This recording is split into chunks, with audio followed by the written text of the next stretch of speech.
आज इस वीडियो में बात करने वाले हैं कक्षा 12 के लिए जीव विज्ञान बायोलॉजी का 2025 का मॉडल पेपर इस वीडियो में कराने चल रहे हैं। और यहाँ पर पूरे डिटेल में आप लोगों को जानकारी मिलने वाली है बोर्ड एग्जाम 2025 के लिए। यहाँ पर आप लोगों को जो टाइम मिलने वाला है 3 घंटे 15 मिनट का आप लोगों को टाइम मिलने वाला है।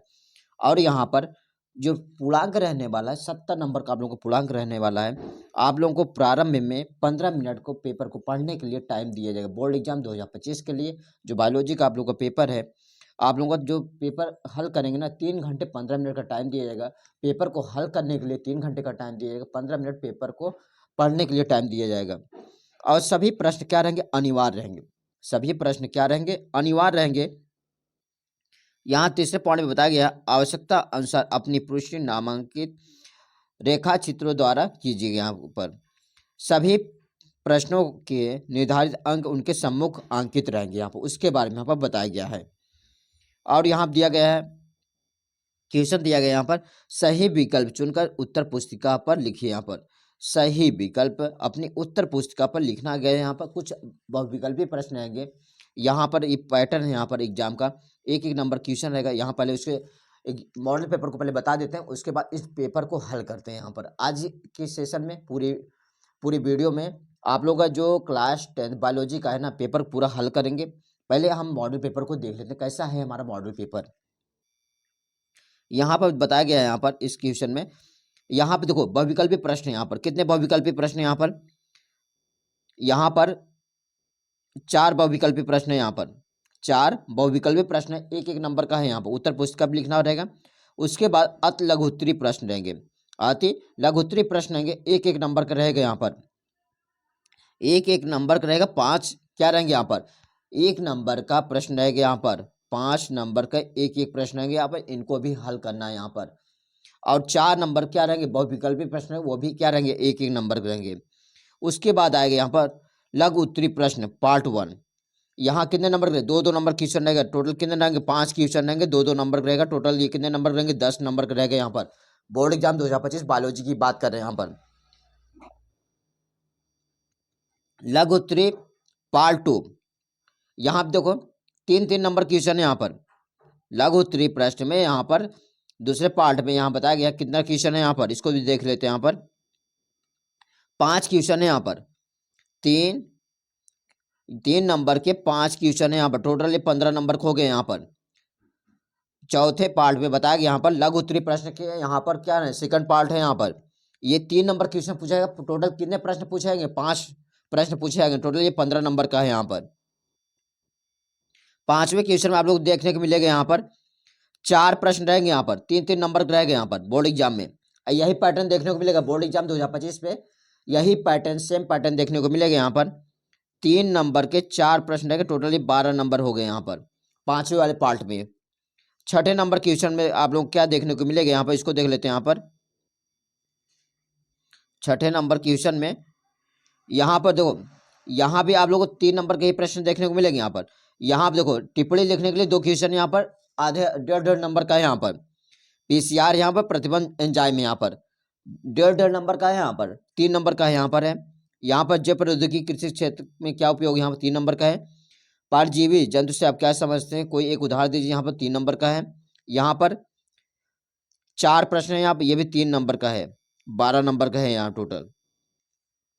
इन सभी प्रश्नों को देखना। ये 7वां नंबर क्वेश्चन दीर्घ उत्तरी प्रश्न है। यहाँ पर 7वां 8वां 9वां ये सभी कितने नंबर प्रश्न है? यहाँ पर 5-5 नंबर प्रश्न पूछे गए। यहाँ पर अथवा करके भी यहाँ पर या तो ऊपर वाला प्रश्न करें या नीचे वाला करें। यहाँ पर 2 में से एक करना है। यहाँ पर 5-5 नंबर प्रश्न पूछे गए। यहाँ पर इन सभी प्रश्नों को हल करना है।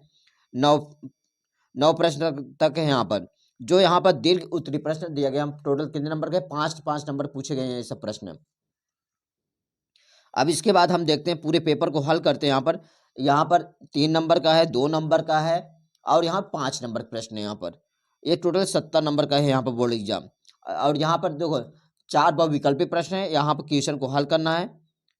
अब चलते हैं, अब क्वेश्चन को हल करते हैं।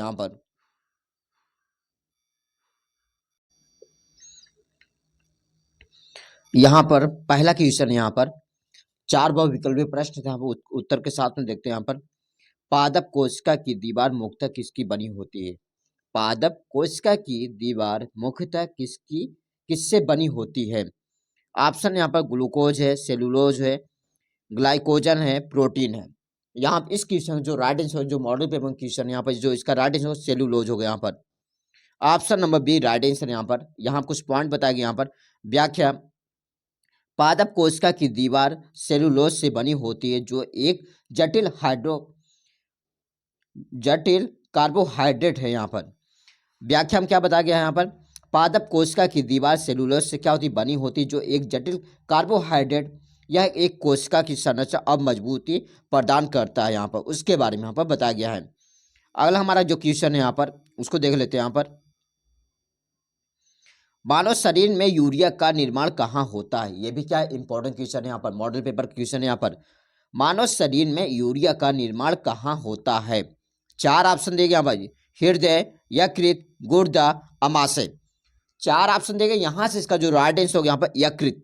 ऑप्शन नंबर बी इसका राइट आंसर होगा यहाँ पर। यहाँ पर इसकी व्याख्या दिया गया यहाँ पर, यूरिया चक्र अर्निथियन चक्र यकृत में होता है। यह चक्र अमोनिया को यूरिया में परिवर्तित करता है जो शरीर में मूत्र के माध्यम से बाहर निकलता है। मानव शरीर में यूरिया का निर्माण कहाँ होता है? यकृत में होता है। ऑप्शन नंबर बी इसका क्या होगा? राइट आंसर होगा यहाँ पर। अगला हमारा क्वेश्चन है यहाँ पर, इंपॉर्टेंट क्वेश्चन है यहाँ पर, डीएनए की डबल हेलिक्स संरचना की खोज किसने की? डीएनए की डबल हेलिक्स संरचना की खोज किसने की? यहाँ पर 4 ऑप्शन देगा यहाँ पर, वाटसन और ग्रिक। ऑप्शन नंबर बी यहाँ पर Mendel, option number B Darwin, option number D यहाँ पर लेमार्क। 4 ऑप्शन देगा। यहाँ से आप सभी को राइट आंसर बताना है। यहाँ पर डीएनए की डबल हेलिक्स संरचना की खोज किसने की? यहाँ पर आप सभी का राइट आंसर होगा यहाँ पर वाटसन और क्रिक। ऑप्शन नंबर फर्स्ट इस क्वेश्चन का क्या होगा? राइट आंसर होगा। इसकी व्याख्या देखते हैं यहाँ पर, जेम्स वाटसन और यहाँ पर फ्रांसिस क्रिक ने 1953 में डीएनए की डबल हेलिक्स संरचना की खोज की जो आनुवांशिक जानकारी को संग्रहण का आधार है।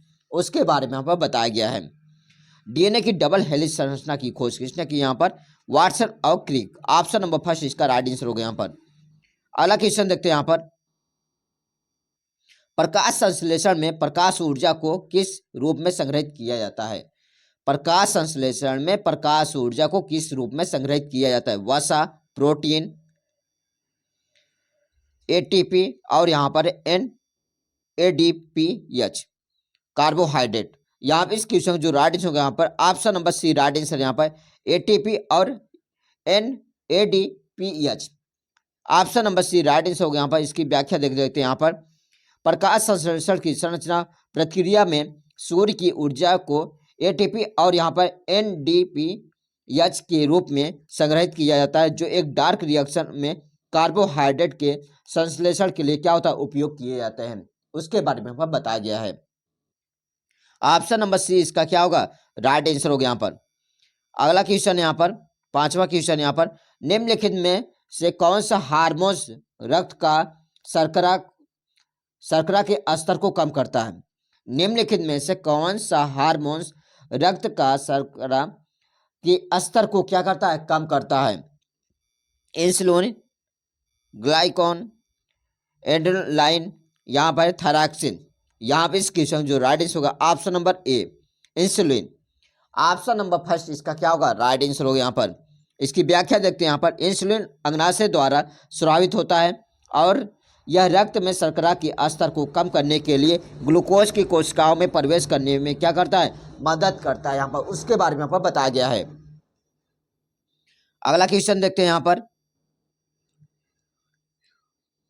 मनुष्यों में लैंगिक लक्षणों का निर्धारण किस क्रोमोसोम द्वारा होता है? 21वें क्रोमोसोम, XY क्रोमोसोम, 22वें chromosome, option number D Z और W chromosome.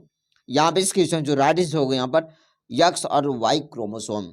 Option number B right answer होगा यहाँ पर। इसकी व्याख्या देख लेते हैं यहाँ पर, मनुष्यों में लैंगिक निर्धारण X और Y क्रोमोसोम द्वारा होता है। XY संयोजन पुरुष और XX संयोजन महिला का निर्धारण करता है। यहाँ पर उसके बारे में हमें बताया गया है।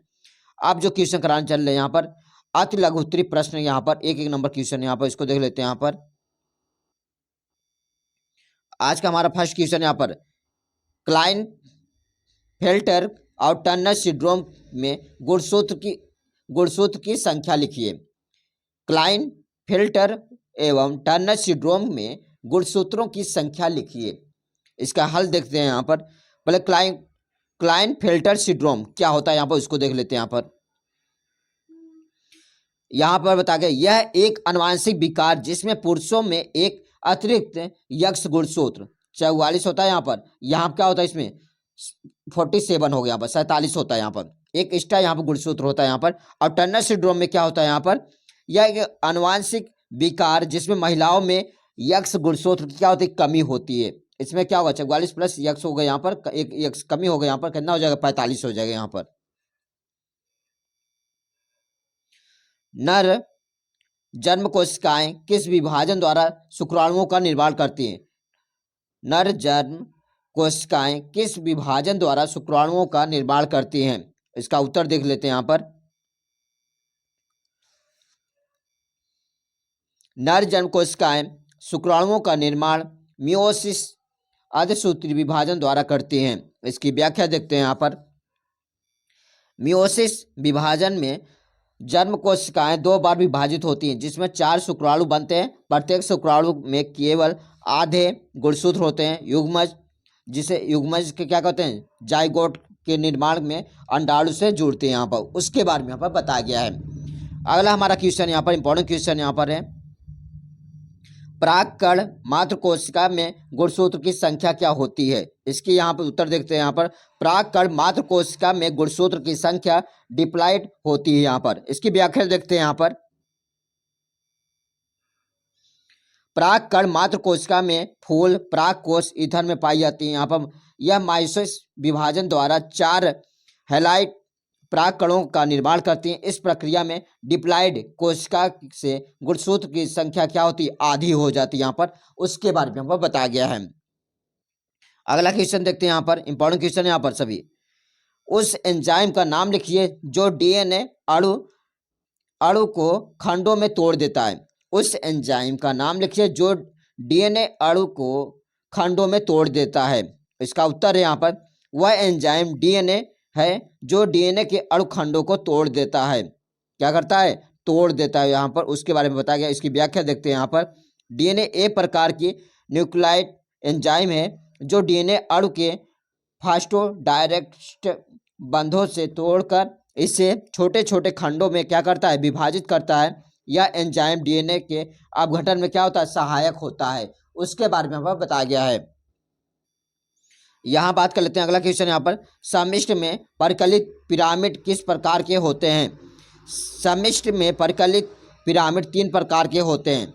संख्या पिरामिड, इसमें विभिन्न ट्रैफिक स्तरों पर जीवों की संख्या दर्शाई जाती है। यहाँ पर दूसरे पॉइंट बताया गया है, यह सीधा उदाहरण घास का मैदान, उल्टा परजीवी श्रृंखला हो सकता है। यहाँ पर उसके बारे में बताया गया है।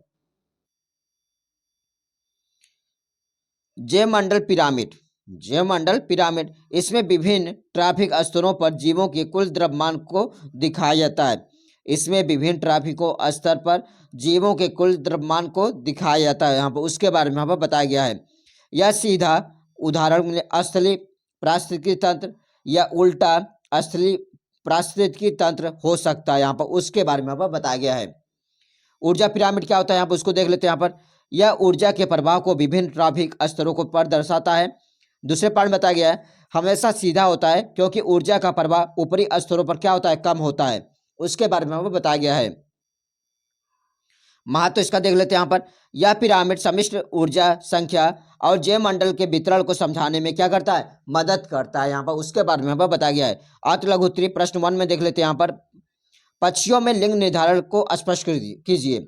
पक्षियों में लिंग निर्धारण को स्पष्ट कीजिए। यहाँ पर उसके बारे में पूछा जा रहा है। इसका उत्तर देखते हैं। यहाँ पर पक्षियों में लिंग निर्धारण प्रणाली, पक्षियों में लिंग निर्धारण XY प्रणाली पर आधारित होता है जो इंसानों की तरह होता है। मादा पक्षी में 2 विभिन्न लिंग गुणसूत्र होते हैं। यहाँ पर ZW होते हैं, जबकि नर पक्षी में 2 समान लिंग गुणसूत्र ZZ होते हैं।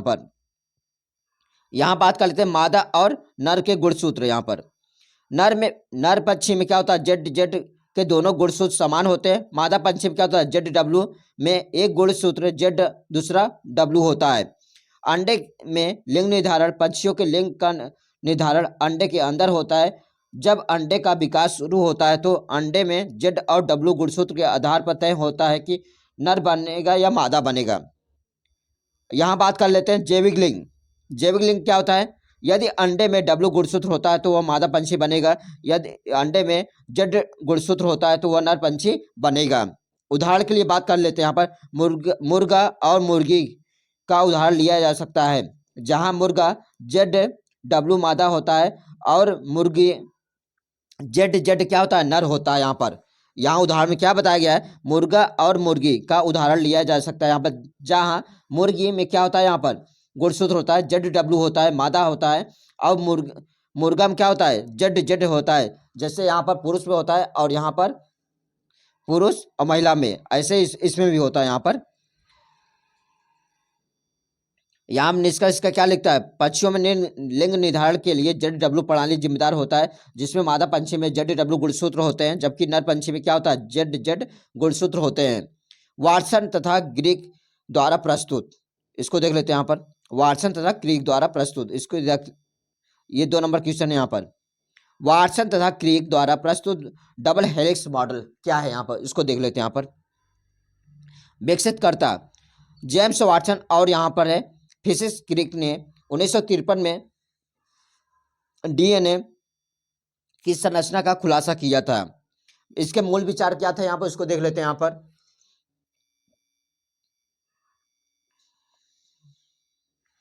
वाटसन और क्रिक ने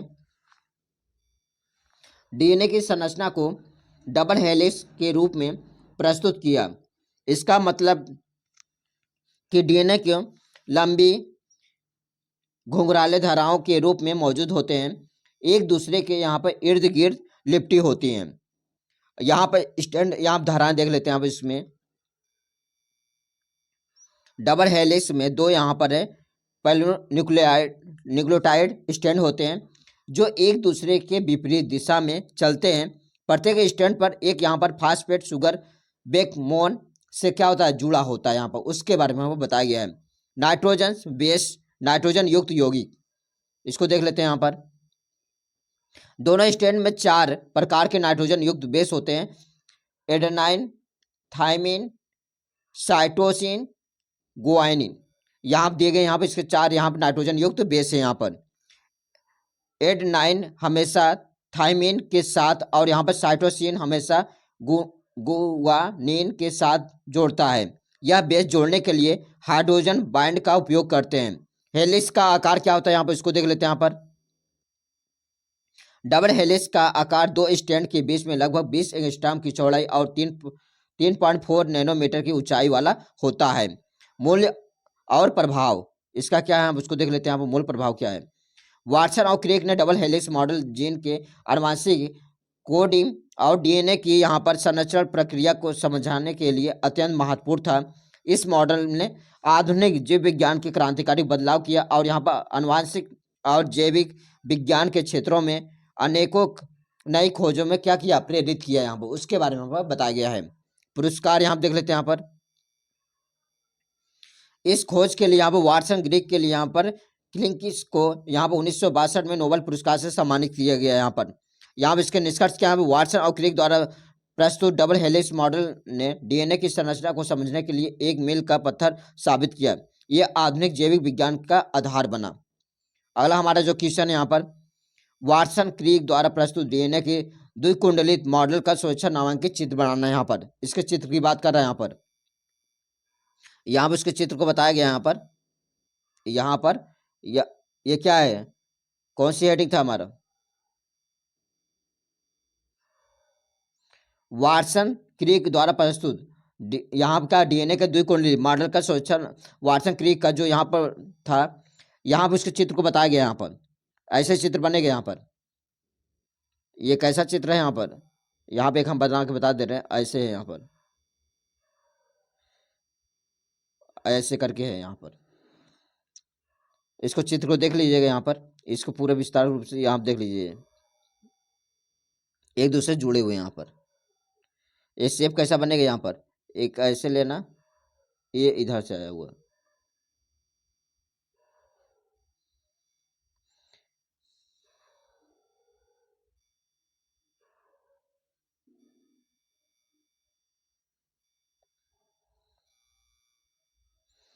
यहाँ वाटसन और क्रिक द्वारा प्रस्तुत डीएनए के द्विकुंडली मॉडल का स्वच्छ नामांकित चित्र है। इसमें विभिन्न बिंदुओं के सुगर फास्फेट वेब के बैकबोन आधार युग्म एटीजी एटीसीजी हाइड्रोजन बंद एंटीपेरल स्टैंड को स्पष्ट रूप से क्या हुआ है दर्शाया गया यहाँ पर, उसके बारे में हमें बताया गया। सिर्फ यहाँ पर चिन्ह इंपॉर्टेंट था, उसके बारे में बेसिकली यहाँ पर डिटेल बताना था। यहाँ पर जो पूरे नंबर आप लोगों को मिल जाएंगे। अगला यहाँ पर हमारा क्वेश्चन, यहाँ पर प्रतिरक्षा क्या है, यहाँ पर प्रतिरक्षा क्या है। प्रतिरक्षा यहाँ पर है, प्रतिरक्षा का तात्पर्य शरीर की वह क्षमता है जो यहाँ पर रोग जनकों जैसे बैक्टीरिया वायरस के आक्रमण से क्या करता है, रक्षा करता है। यहाँ पर उसके बारे में बताया गया है। अगला हमारा जो क्वेश्चन है यहाँ पर इसी में है, फाइटस में उत्तर यहाँ पर परिभाषा में यहाँ पर शरीर के रोगों को लड़ने के लिए उन्हें रोकने की क्षमता। प्रकार के यहाँ पर प्राकृतिक प्रतिरक्षा है, जन्म से मौजूद आज प्रतिरक्षा जीवन के दौरान यहाँ विकसित की जाती है। यहाँ पर उसके अवयव क्या है, यहाँ पर उसको देख लेते हैं। यहाँ पर सफेद रक्त WBC यहाँ पर है, सफेद रक्त कणिकाएं यहाँ पर, एंटीबॉडी यहाँ पर, प्रतिरक्षा तंत्र यहाँ पर। महत्व क्या है यहाँ पर, संक्रमण से बचाव, शरीर को स्वस्थ बनाए रखना। इसके प्रभाव क्या है यहाँ पर, पोषण, व्यायाम और यहाँ पर टीकाकरण से प्रतिरक्षा मजबूत होती है। यहाँ पर उसके बारे में यहाँ पर बताया गया है। अगला हमारा जो क्वेश्चन है यहाँ पर, आर्किड पौधे आम के पेड़ की शाखा पर जग रहा है। आर्किड और आम के पेड़ के बीच पारस्परिक क्रिया को आप कैसे स्पष्ट करेंगे, एक हमारा प्रश्न यहाँ पर, इसको हम उत्तर देखते हैं, यहाँ पर हल करते हैं। आर्किड और आम के पेड़ के बीच पारस्परिक क्रिया सपोषण पाशपोषित कहलाती है। यहाँ पर महत्वपूर्ण बिंदु है, यहाँ पर इसको देख लेते हैं। यहाँ पर सपोषण परपोषित का अर्थ क्या है, इसमें एक जीव लाभ प्राप्त करता है जबकि दूसरे जीव को न तो लाभ होता है न तो हानि होता है। आर्किड का लाभ क्या है, आम के पेड़ की शाखा उगकर आर्किड की ऊंचाई मिलती है जिसमें वह सूर्य का प्रकाश और हवा प्राप्त कर सकता है। आम का पेड़ क्या है, यहाँ पर आम के पेड़ पर आर्किड उगने से उसे कोई हानि नहीं होता है क्योंकि आर्किड उसे पोषण नहीं चूसता। महत्व के बारे में क्या बताया गया यहाँ पर, यह पारस्परिक क्रिया प्राकृतिक परिस्थितियों में संतुलन बनाए रखने का क्या है उदाहरण, यहाँ पर उसके बारे में यहाँ पर बताया गया है। एक स्थलीय परितंत्र में अपघटन चक्र का आरेखी निरूपण कीजिए, यहाँ पर उसके बारे में पूछा जा रहा है। यहाँ पर इसको देख लेते हैं। यहाँ पर एक स्थलीय परितंत्र में अपघटन चक्र का आरेखी निरूपण निम्नलिखित यहाँ पर बिंदुओं में समझाया जा सकता है। अपघटन चक्र का वर्णन क्या है, यहाँ पर मात्र जैविक पदार्थ जैसे यहाँ पर दिया गया है पौधे, जानवर, शव और यहाँ पर अन्य मृत जैविक अवशेष, उसके यहाँ पर अपघटन, यहाँ पर उसको देख लेते हैं। यहाँ पर कवक, जीवाणु और अन्य सूक्ष्म जीव। पोषक तत्वों की यहाँ पर यह देख लेते हैं। यहाँ पर अपघट यहाँ पर मात्र जैविक पदार्थ को यहाँ पर विघटित कर पोषक तत्वों जैसे यहाँ पर नाइट्रोजन, फास्फोरस और कार्बन मुक्त करते हैं। मिट्टी और यहाँ पर पौधों में पोषक तत्वों में पुनः उपयोग, मुक्त पोषक तत्व मिट्टी से मिलते हैं और यहाँ पर पौधों द्वारा उपयोग किए जाते हैं। यहाँ पर उसके बारे में यहाँ पर बताया गया है। आरेखी निरूपण क्या है, यहाँ पर मात्र जैविक पदार्थ है, अपघटन यहाँ पर दिया गया है। यहाँ पर कवक और जीवाणु, यहाँ फिर बताया गया यहाँ पर पोषक तत्वों की रिहाई, यहाँ मिट्टी में नाइट्रोजन और फास्फोरस आदि। और यहाँ पर बताया गया है पौधों द्वारा पोषक तत्वों का अवशोषण। फिर उसके बाद बताया गया यहाँ पर पांचवें पॉइंट के रूप में पौधों का विकास और यहाँ पर खाद्य श्रृंखला में योगदान के बारे में बताया गया। इस प्रकार के अपघटन चक्र स्थलीय परितंत्र के पोषक तत्वों में क्या होता है, पुनः चक्रण करता है। लघु उत्तरीय प्रश्न यहाँ पर सेकंड देख लेते हैं। यहाँ पर लघु बीजाणुधानी और यहाँ पर गुरु बीजाणुधानी के बीच में तीन अंतर को स्पष्ट कीजिए। लघु बीजाणुधानी और यहाँ पर गुरु बीजाणुधानी के बीच में तीन अंतर को स्पष्ट करना है। यहाँ पर उसको अंतर को देखते हैं। यहाँ पर लघु बीजाणु और गुरु बीजाणु में अंतर, एक साइड में यहाँ पर है लघु बीजाणु है, गुरु बीजाणु में अंतर बताना है। यहाँ पर पहले पॉइंट बताया गया, यहाँ पर तीन अंतर बताना है। यहाँ पर यह एक नर युग्मोद्भिद उत्पन्न करता है, यह एक मादा, यह क्या करता है, नर युग्मोद्भिद उत्पन्न करता है, यह क्या करता है, मादा युग्मोद्भिद उत्पन्न करता है। इसमें लघु बीजाणु का निर्माण होता है, इसमें गुरु बीजाणु का निर्माण होता है। तीसरे पॉइंट बात कर लेते हैं यहाँ पर, यह पराग कोष के रूप में पाया जाता है, यह बीजांड के रूप में पाया जाता है। ये तीनों अंतर हो गए यहाँ पर, उसके कुछ कार्य यहाँ पर उसको देख लेते हैं। यहाँ पर लघु बीजाणु धानु पराग कण का निर्माण करता है, गुरु बीजाणु भ्रूण कोष का निर्माण करता है। यहाँ पर उसके बारे में यहाँ पर बताया गया है, इंपॉर्टेंट पॉइंट था यहाँ पर। यहाँ पर अगला हमारा क्वेश्चन यहाँ पर, हमारे समाज में लड़कियों को पैदा होने पर दोष केवल महिलाओं को दिया जाता है, बताएं क्यों सही नहीं है, यह क्यों सही नहीं है, इसको देखते हैं यहाँ पर। इस क्वेश्चन का लड़कियों के जन्म के लिए दोष केवल महिलाओं को देना वैज्ञानिक, सामाजिक और नैतिक रूप से गलत है। कारण यहाँ पर वैज्ञानिक तथ्य यहाँ देख लेते हैं। यहाँ पर बच्चों का लिंग निर्धारण पुरुष के शुक्राणुओं पर निर्भर करता है। महिलाओं में केवल यक्ष गुणसूत्र होते हैं, पुरुषों में यक्ष और वाई दोनों प्रकार के गुणसूत्र होते हैं। यदि पुरुष का यक्ष गुणसूत्र महिलाओं का यक्ष गुणसूत्र मिलकर भ्रूण बनता है तो लड़की का जन्म होता है। यदि वाई गुणसूत्र महिला के यक्ष गुणसूत्र साथ यहाँ मिलकर भ्रूण बनता है तो लड़की का जन्म होता है। सामाजिक दृष्टिकोण से यह धारणा यहाँ पर प्रीतिशात्मक सोच का परिणाम है। यहाँ पर महिलाओं का लिंग निर्धारण को दोषी ठहराते यहाँ पर यह महिलाओं के साथ अन्याय और यहाँ पर भेदभाव को बढ़ावा देता है। नैतिक दृष्टिकोण क्या है यहाँ पर, इसको देख लेते हैं। यहाँ पर किसी भी महिला को लिंग निर्धारण के लिए दोषी ठहराना अनैतिक और यहाँ पर अस्वीकार है। पुरुष और महिलाओं को दोनों समान रूप से इस प्रक्रिया में समझना चाहिए। समाज को संदेश क्या है यहाँ पर, इसको देख लेते हैं। यहाँ पर लड़कियों और यहाँ पर लड़कों को समान रूप से स्वीकार करना चाहिए। इस भ्रांति को समाप्त करने के लिए शिक्षा और जागरूकता आवश्यक होता है। महिलाओं के साथ समान और यहाँ समानता का व्यवहार करना समाज की जिम्मेदारी है। यहाँ पर अगला हमारा जो क्वेश्चन है, यहाँ पर एक संकर क्रॉस उदाहरण लेते हुए यहाँ पर मेंडल के प्रभाविता के नियम को व्याख्या कीजिए। यहाँ पर उसके इंपॉर्टेंट क्वेश्चन यहाँ पर ये भी है। यहाँ पर मेंडल के प्रभाविता के नियम की व्याख्या उसको देखते हैं। मेंडल को प्रभावित नियम के अनुसार किसी जीन के दो भिन्न अलील होने पर यहाँ पर अलील दूसरे पर प्रभाव डालता है। क्या करता है, यहाँ पर प्रभाव डालता है, अपने लक्षण को व्यक्त करता है और यहाँ पर इसे प्रधान अलील कहते हैं। यहाँ पर जबकि यहाँ पर दूसरा अलील मंद होते हैं, इसे दबा कहते हैं। यहाँ पर इस जो दबा रहता है। यहाँ पर उदाहरण के लिए बात करते हैं। यहाँ पर मटर के पौधों में एक संकर क्रॉस होता है। यहाँ पर जैसे यहाँ पर बताया गया है, विशेषता बीज का आकार गोल और यहाँ पर क्या है, झुर्रीदार होते हैं। यहाँ पर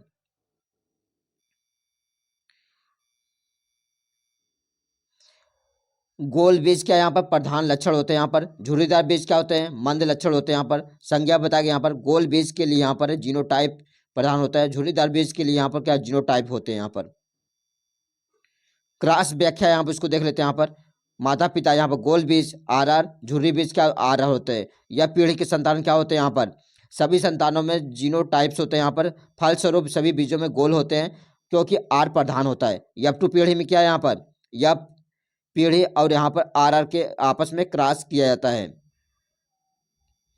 यहाँ पर बताया गया है, यहाँ पर RR में क्या बताया, अनुपात 1 लिया गया। यहाँ पर रूप में क्या बताया, गोल बीज लिया गया। यहाँ पर RR में 2 है, यहाँ पर अनुपात है, गोल बीज है। यहाँ पर इसका रूप क्या है, गोल बीज। यहाँ पर RR में क्या 1 है, झुर्रीदार। यहाँ पर इसका निष्कर्ष क्या है, यहाँ पर इसको देख लेते हैं। यहाँ पर प्रधान अलील में मंद अलील के प्रभाव डाला गया तो गोल बीज का लक्षण व्यक्त किया जाएगा। यहाँ पर मेंडल का नियम यह बताता है कि किसी लक्षण का प्रधान, मंद और प्रभाव होता है। अगला क्वेश्चन है हमारा, DNA कुंडली में कौन सी विशेषता वाटसन और ग्रीक के DNA की यहाँ पर है प्रतिकृति के यहाँ पर सेमी कंजर्वेटिव रूप से यहाँ पर कल्पित करने के लिए सहयोग किया गया, इसकी व्याख्या कीजिए। यहाँ बताया गया DNA की संरचना की विशेषता जिसने वाटसन और ग्रीक के सेमी कंजर्वेटिव प्रतिकृति सिद्धांत को यहाँ पर कल्पित करने के यहाँ पर सहयोग किया गया। यहाँ पर वह DNA की दोहरी कुंडली की संरचना है, उसके बारे में बताया गया। DNA की संरचना की विशेषताएं क्या है, यहाँ पर उसको देख लेते हैं। यहाँ पर 2 पूरक स्टैंड, डीएनए में दो यहाँ पर पूरक स्ट्रैंड होते हैं यहाँ पर, जो हाइड्रोजन बॉन्ड से जुड़े होते हैं। एक स्ट्रैंड से बेस यहाँ पर, दूसरे स्ट्रैंड से बेस पूरक होते हैं। एंटीपैरल संरचना यहाँ पर डीएनए के दोनों स्ट्रैंड विपरीत दिशा में चलते हैं, जो एक सही ढंग से यहाँ प्राकृतिक रूप में क्या होते हैं, सहायता करते हैं। यहाँ बताया गया यहाँ पर हाइड्रोजन बॉन्ड की कमजोरी। डीएनए के यहाँ पर दो स्ट्रैंड के बीच में हाइड्रोजन बॉन्ड आसानी से टूट जाते हैं, जिसमें स्ट्रैंड अलग हो जाते हैं और नई प्रतिकृति के लिए यहाँ पर है टेम्पलेट तैयार करता है। यहाँ पर उसके बारे में यहाँ पर बताया गया है।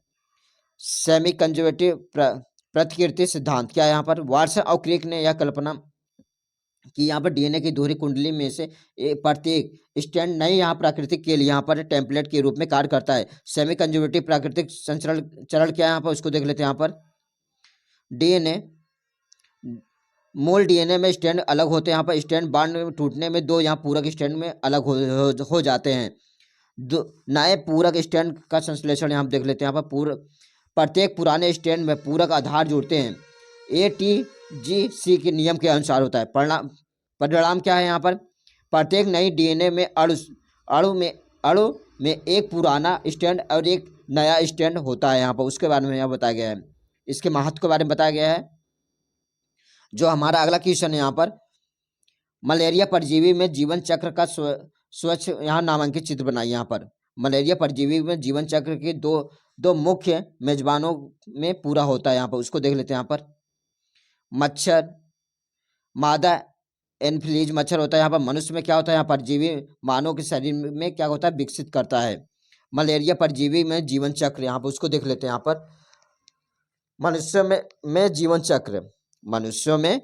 चक्र स्पोरोजाइट चरण, संक्रमित मच्छर को काटने से यहाँ पर है स्पोरोजाइट मानव में खून में प्रवेश करता है। यकृत चरण क्या है, यहाँ पर स्पोरोजाइट यकृत कोशिकाओं में प्रवेश कर यहाँ पर मोजोजाइट बनाते हैं। यहाँ पर रक्त चरण क्या है, यहाँ पर उसको देख लेते हैं। यहाँ पर मोरोजाइट लाल रक्त कोशिकाओं में RBC में प्रवेश कर जेफोजाइट बनाते हैं। जेफोजाइट RBC से यहाँ फोड़कर अधिकतर मोरोजाइट यौन कोशिकाओं में बनाते हैं। मच्छर का जीवन चक्र यहाँ क्या है, उसको देख लेते हैं। यहाँ पर गेमिटोसाइट का प्रवेश, जब मच्छर के संक्रमित मानव का खून चूसता है तो यहाँ पर गेमिसाइट मच्छर के पेट में प्रवेश करता है। यौन प्रजनन क्या है, मच्छर के शरीर में यौन प्रजनन के बाद यहाँ पर ओसिस्ट बनाता है। यहाँ पर स्पोरोजाइट निर्माण क्या है, यहाँ पर ओसिस्ट में यहाँ पर स्पोरोजाइट विकसित होकर मच्छर की लाल ग्रंथियों में पहुँचते हैं। मच्छर के अगले काटने पर यह चक्र पुनः शुरू होता है।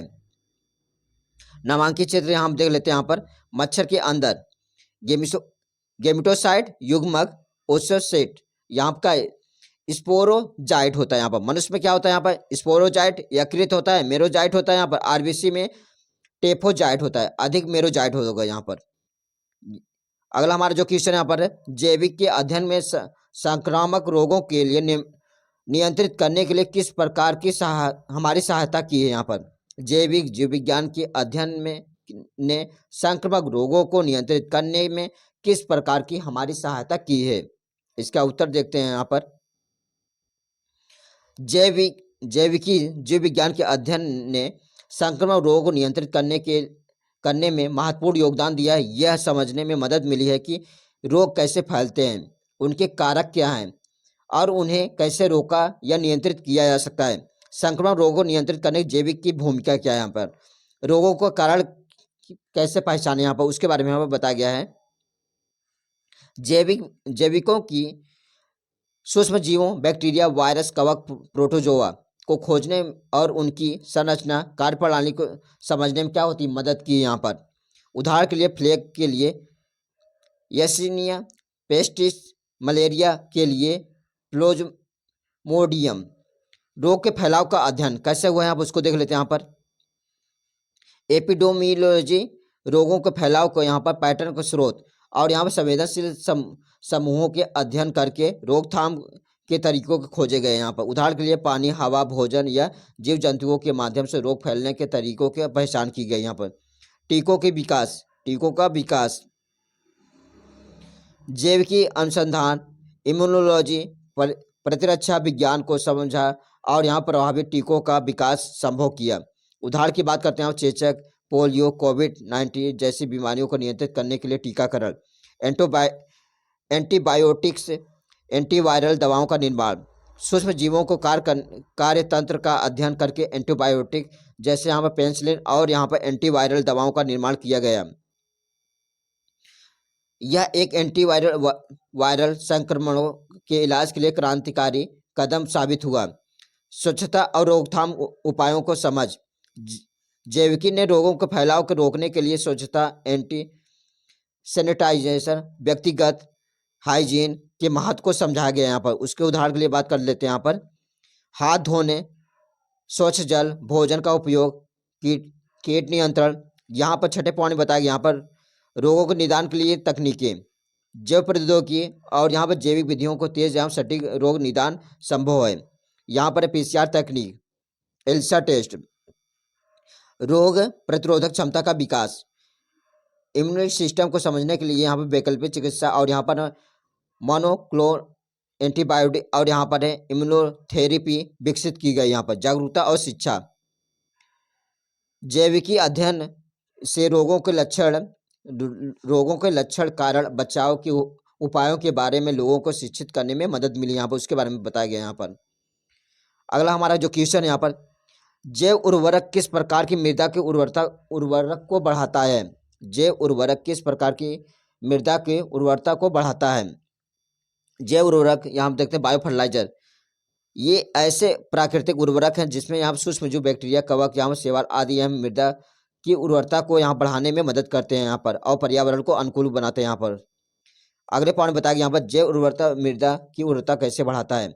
नाइट्रोजन स्थिरीकरण, जैव उर्वरता के यहाँ पर राइजोबियम बैक्टीरिया और यहाँ पर एजोस्पिरिलम नाइट्रोजन जैसे यहाँ पर स्थिर आकर उसे मृदा में क्या करते हैं? उपलब्ध कराते हैं। यह पौधों के लिए एक क्या प्रमुख पोषक तत्व है।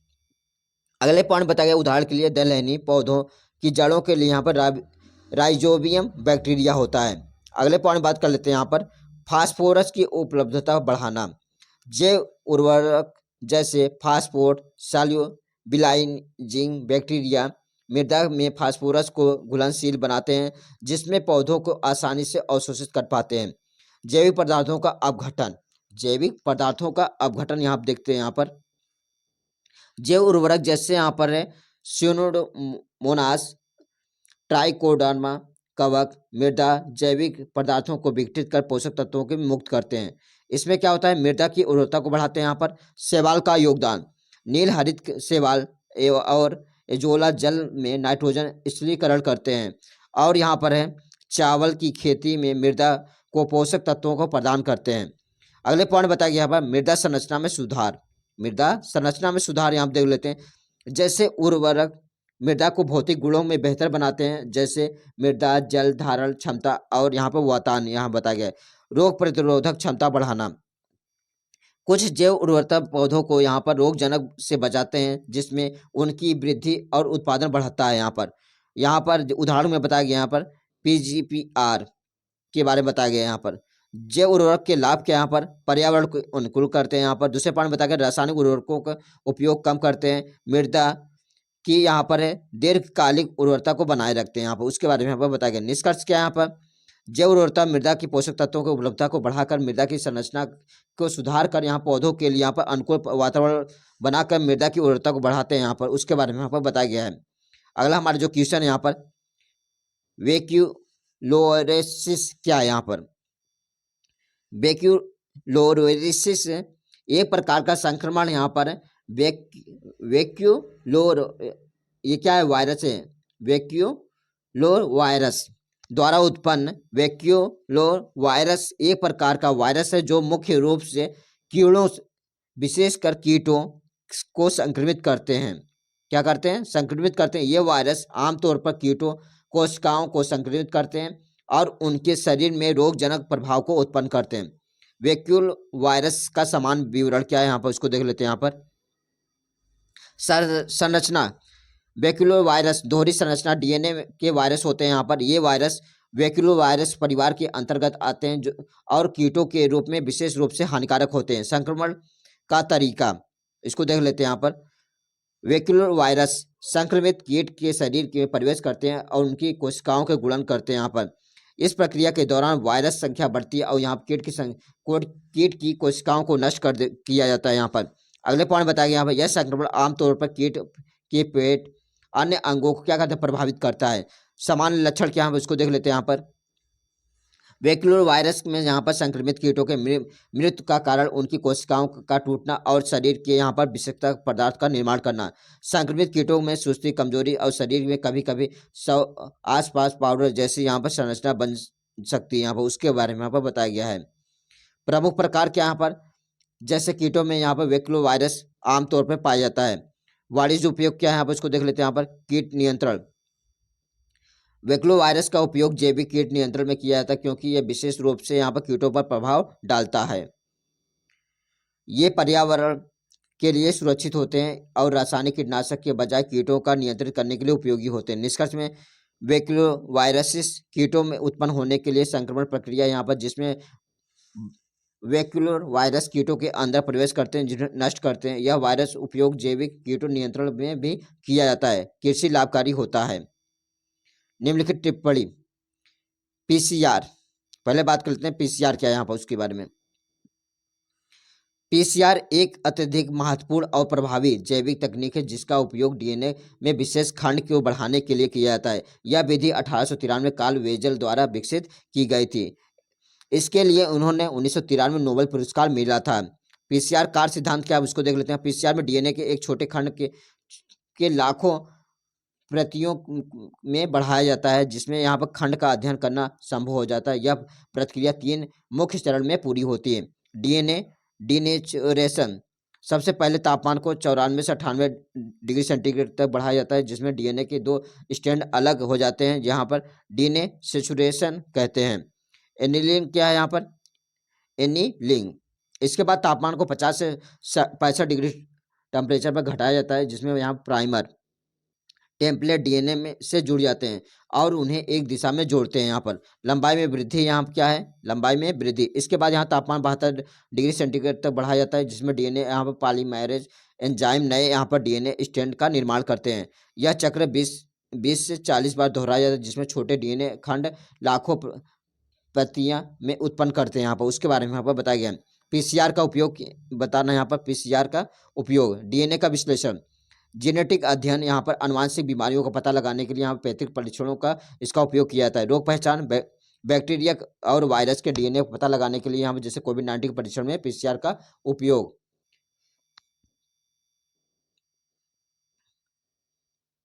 फोरेंसिक जांच, अपराध स्थल पर प्राप्त छोटे डीएनए नमूनों को बढ़ाकर अपराधियों की पहचान में मदद करता है।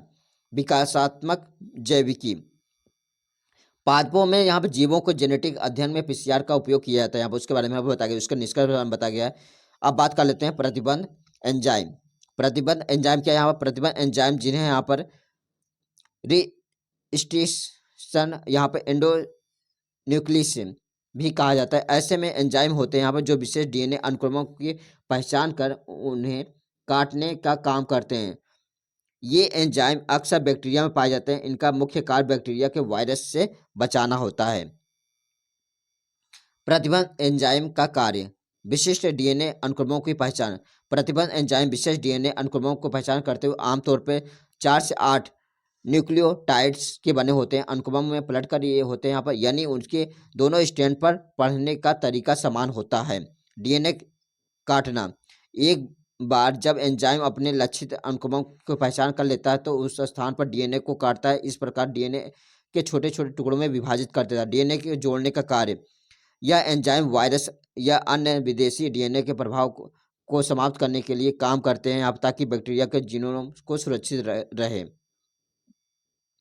प्रतिबंध एंजाइम के प्रकार, टाइप्स, यहाँ दिखा, ये एंजाइम लक्ष्य डीएनए को पहचानने के बाद काटते हैं, लेकिन इनके कार्य असमान होता है और ये लक्ष्य साइट से दूर स्थित साइट को काटते हैं। ये सबसे सामान्य होते हैं और इनका उपयोग इंजीनियरिंग और बायोटेक्नोलॉजी में अधिक किया जाता है। ये एंजाइम सिर्फ लक्ष्य डीएनए अनुक्रम पर ही काटते हैं और लगभग हमेशा प्लेसीड अनुक्रम को पहचानते हैं। ये अनुक्रमों के साथ साथ एक छोटी दूरी पर डीएनए को काटते हैं। इनका उपयोग कुछ विशेष स्थितियों में किया जाता है। प्रतिबंध एंजाइम का उपयोग। Gene cloning. जीन इंजीनियरिंग में प्रतिबंध एंजाइम का उपयोग डीएनए के काटकर विशेष जीन या डीएनए खंडों में अलग करने के लिए फिर उन्हें अन्य जीवों को डालने के लिए किया जाता है। डीएनए के विश्लेषण। विभिन्न पैटर्न का अध्ययन करने के लिए यहाँ पर प्रतिबंध एंजाइम का उपयोग डीएनए के विश्लेषण में किया जाता है। यहाँ पर स्ट्रेस, यहाँ पर फ्रेगमेंट लेंथ, यहाँ पर पॉलीमर्जिंग की विधि में किया जाता है। डीएनए के यहाँ पर निर्धारण। इन एंजाइमों का उपयोग डीएनए अनुक्रमों के निर्धारण करने के लिए किया जाता है, जिनमें यहाँ पर डीएनए के छोटे छोटे टुकड़ों में काटकर अनुक्रमित किया जाता है। डीएनए का विश्लेषण यहाँ देख लेते हैं। यहाँ पर बैक्टीरियोफेज वायरस में डीएनए को पहचानने के लिए काटने के लिए यहाँ प्रतिबंध एंजाइम का उपयोग किया जाता है। यहाँ पर उसके बारे में यहाँ पर बताया गया है। अगला हमारे जो क्वेश्चन यहाँ पर, जैव प्रौद्योगिकी का कृषि क्षेत्र में क्या उपयोग है? जैव प्रौद्योगिकी में कृषि क्षेत्र में क्या उपयोग है? इसके उत्तर देख लेते हैं। यहाँ पर जैव प्रौद्योगिकी में कृषि क्षेत्र में व्यापक उपयोग। यहाँ पर यह कृषि उत्पादन को बढ़ाने और फसल सुरक्षा बेहतर बनाने के लिए, यहाँ पर पर्यावरण चुनौतियों को निपटने के लिए महत्वपूर्ण तकनीकी समाधान प्रदान करता है। जैव प्रौद्योगिकी और कृषि के मुख्य उपयोग निम्नलिखित रूपों में किया जाता है। आनुवंशिक संशोधन। जैविक रूप से संशोधन फसलें। जैव प्रौद्योगिकी का उपयोग फसलों और आनुवंशिक गुणों के आधार सुधार के लिए किया जाता है, जैसे कीटों और रोगों को प्रतिरोधी, सूखा सहनशील, उच्च पोषक तत्वों वाले पौधों में विकास किया जाता है। यहाँ पर उसके बारे में यहाँ पर बताया गया है। उदाहरण की बात कर लेते हैं। यहाँ पर कीटों के प्रतिरोधी होते हैं यहाँ पर स्वच्छता से पानी में उगने वाली चावल की किस्में। रोग प्रतिरोधी फसलें, रोगों की कीटों की सुरक्षा। और आनुवंशिक रूप से यहाँ पर परिवर्तित फसलें ऐसे गुण यहाँ विकसित कर सकते हैं यहाँ पर जो उन्हें वायरस, बैक्टीरिया और यहाँ फंगस से सुरक्षित रखें। यहाँ पर उदाहरण की बात करते हैं, नारियल, पाम, यहाँ पर चावल किस्में यहाँ बैक्टीरिया के फंगस से बचाने में सक्षम होते हैं। फसल की पैदावार की वृद्धि। सुधारी हुई फसलें, जैसे यहाँ पर जैव प्रौद्योगिकी का उपयोग फसलों की पैदावार बढ़ाने के लिए हम किया जाता है, जैसे यहाँ पर उच्च गुणवत्ता वाली बीज किस्में विकसित करना। उदाहरण में ज़्यादातर गेहूँ उत्पादन में मक्का की किस्में। पोषक तत्वों की बढ़ोतरी।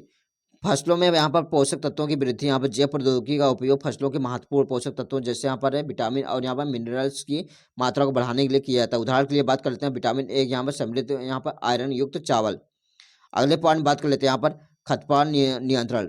जैविक यहाँ पर तरीके यहाँ खरपतवार के नियंत्रण। जैविक प्रौद्योगिकी का उपयोग यहाँ पर खरपतवार को नियंत्रित करने के लिए जैविक तरीके से यहाँ विकसित करने में किया जाता है। उदाहरण में बात कर लेते हैं, जैविक उर्वरक, जैविक कीटनाशक और जो यहाँ पर्यावरण कम प्रभाव डालते हैं। मृदा की बात कर लेते हैं, मृदा स्वास्थ्य उर्वरक। यहाँ पर इसको बारे में पूरा डिटेल में जानकारी मिली, यहाँ पर इसको देख लीजिए। जलवायु परिवर्तन के प्रभाव का निपटना, इसके बारे में बताया गया। कृषि अपशिष्ट में पुनः उपयोग, इसके बारे में पूरा दिया गया। ये क्वेश्चन यहाँ पर दिया गया है, ज़्यादा लंबा ना होने पाए वीडियो। यहाँ परजीवी जंतु से आप क्या समझते हैं, कोई एक उदाहरण दीजिए। परजीवी जंतु से आप क्या समझते हैं, कोई एक उदाहरण दीजिए। इसको देख लेते हैं। यहाँ पर परजीवी जंतु, परजीवी वे होते हैं जो दूसरे के यहाँ पर शरीर में रहकर यहाँ पोषक तत्वों में सेवन करते हैं, जिसके कारण मेजबान नुकसान पहुँचाता है। परजीवी का जीवन मेजबान पर निर्भर करता है। यह उससे अपने जीवन प्रक्रिया के लिए आवश्यक पोषक तत्व प्राप्त करने के लिए शोषण करते हैं, और परजीवी संबंध हमेशा एक यहाँ पर जीवित मेजबान से होता है। इसका कारण यहाँ मेजबान शारीरिक और स्वास्थ्य संबंधी नुकसान हो सकता है। यहाँ पर परजीवी के प्रकार क्या होते हैं उसको देख लेते हैं। यहाँ पर ईटो परजीवी और यहाँ पर एक्सो परजीवी। ईटो परजीवी क्या होता है, जो मेजबान के शरीर के अंदर होता है। इसमें जो एक्सो परजीवी क्या है, यहाँ पर जो मेजबान शरीर के बाहर होता है। परजीवी जंतु का उदाहरण क्या है, हम उसको देख लेते हैं। यहाँ पर मलेरिया परजीवी। मलेरिया एक प्रसिद्ध परजीवी रोग है, यहाँ पर नामक परजीवी के कारण होता है। यह परजीवी इंसान के शरीर में यहाँ पर एनोफिलीस मच्छर काटने से प्रवेश करता है और लीवर और रक्त कोशिकाओं को बढ़ाता है। यह मेजबान की रक्त कोशिकाओं को नष्ट करता है, जिसमें बुखार, ठंडक और अन्य गंभीर स्वास्थ्य समस्याएं उत्पन्न होती हैं। मच्छर के शरीर में प्रजनन करता है, और जब मच्छर फिर से यहाँ पर किसी व्यक्ति को काटता है, और यह परजीवी उस व्यक्ति के शरीर में क्या करता है, प्रवेश कर जाता है। यहाँ पर निम्नलिखित यहाँ पर अंतर यहाँ दिया गया है, यहाँ पर उसको देख लेते हैं। यहाँ पर उत्पादन एवं अपघटन, उत्पादन एवं अपघटन, उसके अंतर को देखते हैं। यहाँ पर उत्पादन और अपघटन में दोनों जैविक प्रक्रियाएं, लेकिन यहाँ पर उनके उद्देश्य और प्रक्रिया अलग अलग होती है। पहले बात कर लेते हैं उत्पादन क्या है।